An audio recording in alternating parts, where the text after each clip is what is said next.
Well, Dan, this is the type of weather that people around the country wish they had in the month of March. I know. I was talking to some friends in Colorado who are dealing with some cold and snowy weather and said, you know, we had 85 in Salinas today, and they were envious of that. Rubbing it in, huh? I definitely rubbed it in a little bit, a lot of it, actually. Let's take a live look from Domenico's tonight. Seeing mostly clear skies. There is some potential for fog tonight. Something to keep in mind through the overnight hours. We'll switch over to the satellite picture. And you should be able to see that just offshore is this bank of fog. In fact, it has pushed in up toward Pigeon Point, near Point Año Nuevo, and it's working its way south. And I could see some of that working its way into the bay overnight. We will have some drainage winds working against that, but most likely chance of seeing that will be on the south side of the bay late tonight. At the moment, looking okay.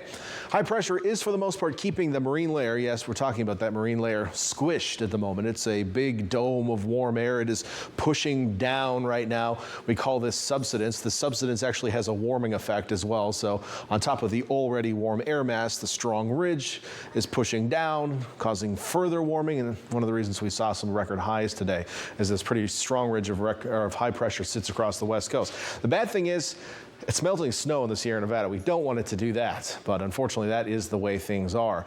Now the ridge will break down, so that's some good news, and it will let a weather system eventually. In fact, we're watching this one right here.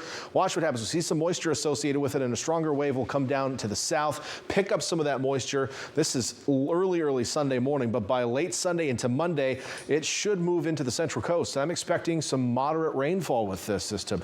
We've really only seen systems with light rain to briefly moderate rain so far in 2022. You have to go all the way back to December before we see any sort of heavier precipitation where we saw maybe an inch of rain anywhere. Now this one has the potential for bringing a couple inches to the coastal mountains. We haven't seen that in months.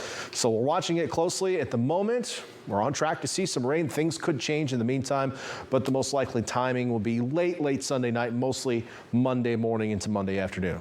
So we'll keep an eye on it for you. Please stay tuned to the forecast. In the meantime, again, we're just watching for some fog overnight. Now, unlike last night we had pretty strong offshore winds, at least in the low levels, which helped us warm up pretty quickly. We're not going to see that overnight tonight. There'll be a light offshore breeze at times, but it'll be fighting that onshore breeze. So we're going to wake up with some patchy fog, I think, on the south side of the bay, and it'll be a cooler day on the coast, especially the south and east sides of the bay, where you won't have that push of warmer air during the morning hours. So later in the day tomorrow, it's still going to be hot inland. That ridge is still in place, but right around the coast and in some of those nearby valleys where that coastal air can reach, it will be cooler tomorrow. That includes places like Salinas that did see a record high today, and I don't expect you to reach one tomorrow.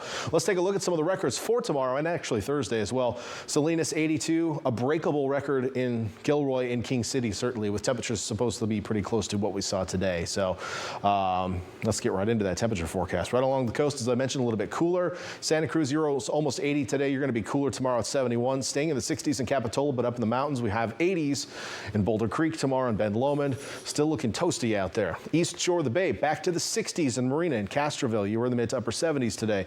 Watsonville at 70 tomorrow. Same in Prunedale, 73 in Salinas. No more mid 80s for you, but we should make the mid 80s in Gilroy tomorrow afternoon. Monterey Peninsula, you were in the 70s today. Almost 80 in Monterey. Not tomorrow. Mid 60s. You're going to be quite a bit cooler with a light breeze off the water and potentially some patchy fog at times. And then farther south, you're still going to see the 80s. King City, 84. That should break the record tomorrow.